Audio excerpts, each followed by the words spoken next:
Hi, നമസ്കാരം. നന്ദകുമാറാണ്.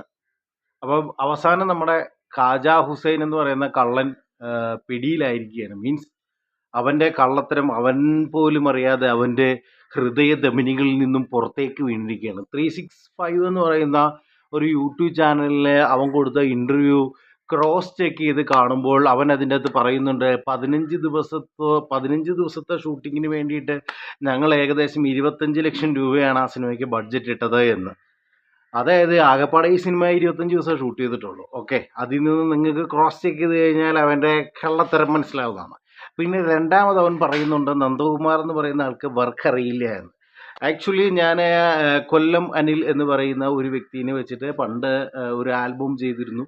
അത് almost എനിക്ക് തോന്നുന്നു ഫേസ്ബുക്ക്, പിന്നെ അത്യാവശ്യം എല്ലാ സ്ഥലങ്ങളിലും അത് അത്യാവശ്യം നല്ല രീതിയിൽ ആൾക്കാർക്ക് ഇഷ്ടപ്പെട്ട ഒരു വർക്കാണ്. അത് നിങ്ങൾക്ക് അന്വേഷിച്ചാൽ അറിയാം. കൊല്ലത്തുള്ള മിമിക്രിക്കാരനായ അനിൽ ചേട്ടന് വേണ്ടിയിട്ട് ഞാൻ ചെയ്തു കൊടുത്ത, അനിൽ ചേട്ടനെ വെച്ചിട്ട് ഞാൻ ചെയ്ത ഒരു ആൽബം സോങ് ആയിരുന്നു. അത് കഴിഞ്ഞിട്ട് പിന്നെ സിനിമ ആന്തം റാപ്പ് സോങ് എന്ന് പറയുന്ന എല്ലാ സിനിമാ സ്നേഹികൾക്കും വേണ്ടിയിട്ട് ഞാനൊരു റാപ്പ് സോങ് നമ്മുടെ യൂട്യൂബ് ചാനലിൽ തന്നെ ഇട്ടിട്ടുണ്ടായിരുന്നു. അതും ഓൾമോസ്റ്റ് എല്ലാവരും നല്ല അഭിപ്രായങ്ങൾ പറഞ്ഞാണ്. ഇതൊക്കെ നിങ്ങൾക്ക് ചെക്ക് ചെയ്യാവുന്ന സാധനങ്ങളാണ്. പിന്നെ അത് കഴിഞ്ഞിട്ട് ഞാൻ DTS മിക്സ് ചെയ്ത ശ്രീഹള്ളി എന്ന് പറയുന്ന ഒരു കോഴിക്കോട് ഉണ്ടായിരുന്ന സച്ചിൻ എന്ന് പറയുന്ന ഒരു ഡയറക്ടർ, സച്ചിനാണെന്ന് തോന്നുന്നു, സച്ചിൻ എന്ന് പറയുന്ന ഡയറക്ടറുടെ കോഴിക്കോടല്ലേ ശ്രീഹള്ളി എന്ന് പറയുന്ന ഒരു പടം DTS മിക്സ് ചെയ്തത് ഞാനാണ്.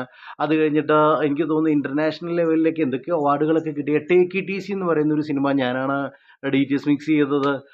അത് കഴിഞ്ഞിട്ട് ഇങ്ങോട്ട് വന്നു കഴിഞ്ഞാൽ നിങ്ങൾക്ക് തേരോട്ടം എന്ന് പറയുന്ന ഒരു സിനിമ, പുതുമുഖമുള്ള ഒരു സിനിമയായിരുന്നു. എനിക്ക് തോന്നുന്നത് മാവേലിക്കര, ചങ്ങനാശ്ശേരി, ആലപ്പുഴ ഭാഗത്തുള്ള ഒരു വ്യക്തിയായിരുന്നു അതിൻ്റെ പ്രൊഡ്യൂസറും, വേറെ ഒരു പയ്യനായിരുന്നു ഡയറക്ടറും.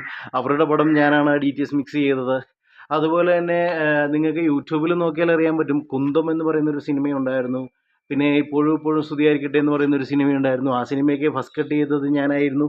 അപ്പോൾ ഇത് കഴിഞ്ഞ് പിന്നെ ഇങ്ങോട്ട് നിരവധി സിനിമകളുണ്ട്. എനിക്ക് തോന്നുന്നു ഓൾമോസ്റ്റ് ഒരു 10, 50, 60 സിനിമയുടെ അടുത്തോളം മലയാളം, തെലുങ്ക്, കന്നഡ, ഹിന്ദി തുടങ്ങിയ ഭാഷകളിൽ ഞാൻ ചെയ്തിട്ടുണ്ട്. അത് ഈ പറയുന്ന നിസ്സാരമായിട്ടുള്ള കാശുകൾക്കാണ് ഇതെല്ലാം ചെയ്യുന്നത്. പാവപ്പെട്ട കുഞ്ഞു സിനിമകളാണ് ചെയ്യുക. കാര്യം വലിയ സിനിമകൾക്ക് വേണ്ടി 6-7 മാസങ്ങൾ എടുക്കുമ്പോൾ നമുക്കൊരു ചെറിയ സിനിമ 10-20 ദിവസങ്ങൾ കൊണ്ട് തീർക്കാൻ പറ്റും.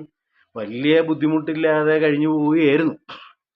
ഇവനെപ്പോലൊരു കാട്ടുകള്ളൻ എടുക്കപ്പെട്ടതോടുകൂടിയാണ് ട്വിസ്റ്റ് സംഭവിക്കുന്നത്. ഇവനിപ്പോൾ അതേ വീഡിയോയിൽ തന്നെ പറയുന്നുണ്ട്, ഇവന് ഓൾമോസ്റ്റ് 98 ലക്ഷം രൂപയുടെ അടുത്ത് ഇവന് ഷൂട്ടിങ്ങിന് ചിലവായിന്ന്. അപ്പോൾ ഞാനും ഇതിൻ്റെ പ്രൊഡ്യൂസേഴ്സും എല്ലാവരും ആവശ്യപ്പെടുന്നു, പ്രിയപ്പെട്ട ഹുസൈൻ, ഈ 98 ലക്ഷം രൂപയുടെ കണക്ക് നിങ്ങൾ ദയവ് ചെയ്ത് പോലീസിലോ മാധ്യമത്തിലോ അല്ലെന്നുണ്ടെങ്കിൽ ഈ പറയുന്ന പ്രൊഡ്യൂസേഴ്സിനോ കൊടുക്കുക. അപ്പോൾ തന്നെ നിങ്ങൾ ചെയ്ത കള്ളത്തരം വളരെ വ്യക്തമായ രീതിയിൽ മനസ്സിലാവും. ഇനി ആ ഇൻ്റർവ്യൂ കാണുന്ന ഏതൊരു വ്യക്തിക്കും മനസ്സിലാവും അവൻ കാണിച്ചു കൂട്ടിയ എല്ലാ കള്ളത്തരങ്ങളും. എനിക്ക് കൂടുതലൊന്നും പറയാനില്ല, ബാക്കി പോലീസ് അന്വേഷിക്കട്ടെ. പിന്നെ വേറൊരു കാര്യം, നമ്മുടെ മറ്റേ ജോസഫ് സിനിമയുടെ ജോജു ജോർജ് ഇല്ലേ, ജോജു ജോർജിൻ്റെ പാട്ട് എഴുതിയ ഏതോ ഒരു ചേട്ടനെയും കൂടി ഇവൻ പറ്റിച്ചിട്ടുണ്ട്. ഭാഗ്യരാജ് എന്നെന്തോ ആണെന്ന് തോന്നുന്നു.